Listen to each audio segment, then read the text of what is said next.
Hi friends, நான் உங்கள் kingdom edit பண்ணலுக்கு உங்களை அன்போடு வர வைக்கிறேன். இந்த பயிர் வந்து எங்கள் ஊரில் புல்லுக்குச்சி கரும்புன்னு சொல்லுவோம்.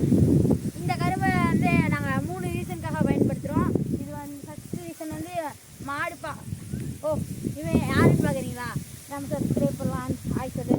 ஹாய் ஃப்ரெண்ட்ஸ், இவன் தான் எங்கள் மாமா பையன் ஆடம் பிரின்ஸ். இவன் 2nd ஸ்டாண்டர்ட் படிக்கிறான்.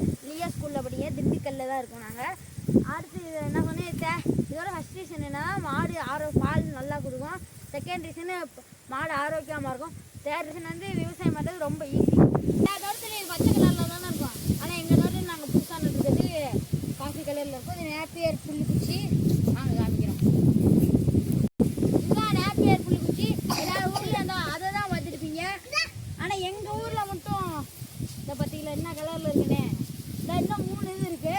வாங்க, அது ஃபஸ்ட்டு இது வந்து செகண்டு, இது தேர்டு, அது 4த்து, அது மொத்தம் 6 புல்லுக்குச்சி கரும்பு இருக்குது. நேப்பியர்